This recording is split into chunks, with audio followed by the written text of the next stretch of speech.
Hello, welcome to the Hope Clinician overview for Suncoast focused on HUV. As you'll remember by now, Hope introduced some additional assessments called Hope Update Visits on day 6 through 15 and 16 through 30. Since that adds a lot of flexibility to when an assessment can be completed, Suncoast has built into the logic some additional validations for HUV and some additional visibility to ensure that an HUV is done timely and there is no gaps in coverage so that you can be compliant and meet your goal of 90% records on time. As we can see again with the Hope data points, we have admission day 5 and then HUV is 6 through 15, 16 through 30. So let's look at the application.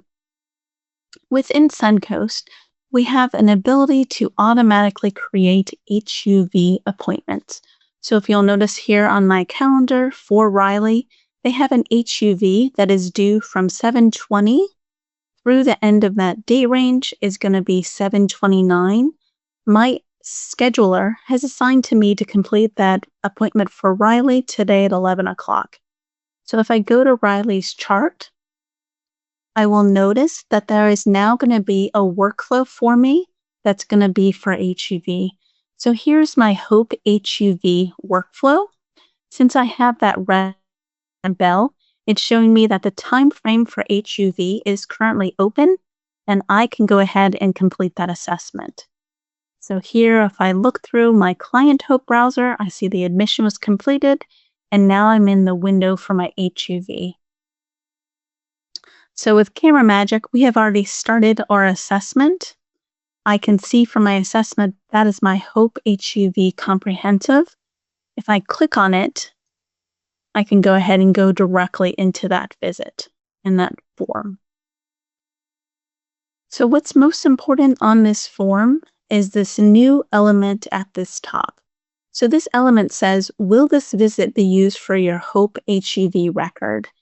There's going to be logic based on a no or a yes value. If you say no, then you will not see any of the validations that guide as to what HUV elements are required for this visit. So again, those Hope elements are going to feed into a Hope record that is sent to CMS. If this element is not yes, then none of the Hope elements that we see in the bolded purple are going to be sent to the Hope record. And that verifier will either have to look up what values were completed, and hopefully it was just a misstep of not doing this element. Another reason might be that you're outside of the Hope window, and as an agency, they still want to make use of those data elements because they're good elements to capture for a client. So like death is imminent. Maybe every time you do your comprehensive, that is a question that your agency wants you to capture. Likewise, if they want you to capture that symptom impact, when I have the value as no, I won't see my prompt that the symptom follow-up visit is going to be required. It'll just allow me to save like normal. When it is yes, that's when it's going to prompt me to create that appointment. So let's look at that really quickly. If I say no and save, so my symptom impact has the screened values that would require an SFV in 2 days because I have at least one value with a moderate or severe. So on save, I see that I don't get that appointment. So there's going to be no prompt for you to go out in 2 days and complete that SFV. An appointment will not be created. We're assuming that this visit is not going to be used for an HUV.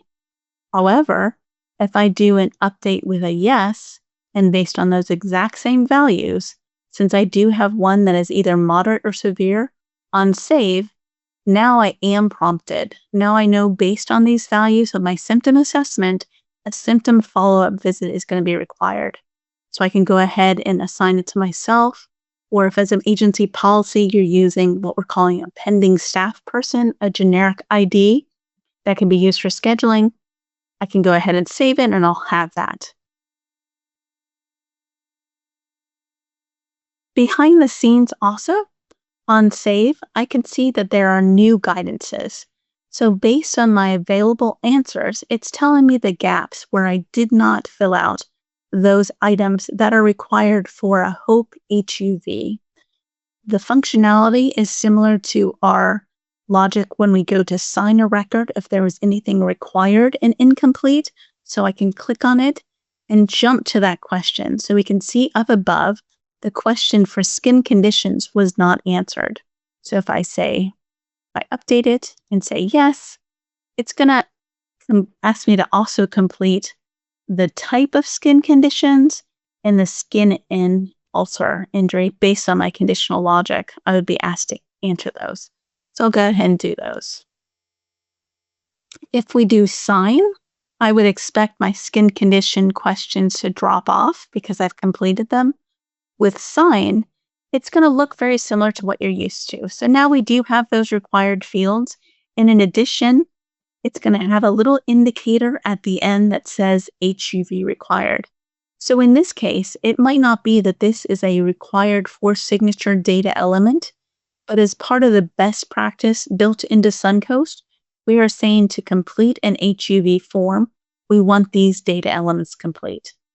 So for PRN opioid, for this to do best practice, I don't want to say no.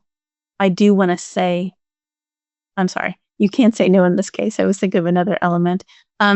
So I need a value, right? So I need a value for PRN opioid. I need a value for scheduled opioid. Obviously, it's going to be based on my client. I can see with their active medications, there's no opioid listed. And I haven't had a discussion with them and initiated it or taught them how to use it. So a no is valid. If we looked at any of these, also for these pain screenings, if I didn't have a value, they would show up here in my required fields. Likewise, one other thing to note is that, again, when we say this is an HUV visit, this is the specific visit that's going to be used to update my HUV record, I am going to be required to do a symptom impact screening. So in this case, when I say no, and I do to save again, I'm going to see that there are additional values that I need to complete. So in this case, I can see that with my no, where it is a value that would be acceptable to HOPE, we are saying within the HUV as best practice, we do want to see a symptom assessment completed. So we do expect the conditional logic to be opened for us to change this to a yes. And now I do expect all of those symptom impact questions to be completed. So I will go ahead and enter the ones that are needed so that I can complete. Let's say that you're just having a bad day and everything is a little slight. I can go ahead and say maybe there is a little more concerns with nausea. And now when I save, I would expect all of those guidances to clear.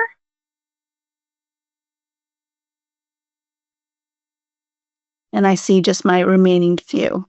So again, this is an agency decision as to if they're going to require the Z0400. In my environment, we are saying that that would be captured by any clinician who is entering data. So I'll go ahead and do that I'm a nurse and just do the focus pieces that I was working on. So that should clear up everything. When I do save this time, you can see that I had no guidances. So I would be able to update and sign this record. We did forget one. So here's our hospice aid supervisory visit, which is under our required. I can sign my form. And now we would expect when we look at the HOPE record that within 2 days, I will go back out there and create my SFV. So you'll note I did create another appointment. There is logic on save that it is going to prompt you to create that SFV every time you save. You don't need to do so if you know that you've already created that SFV and you're just going back in to update maybe a value on the HUV that you missed or do another correction.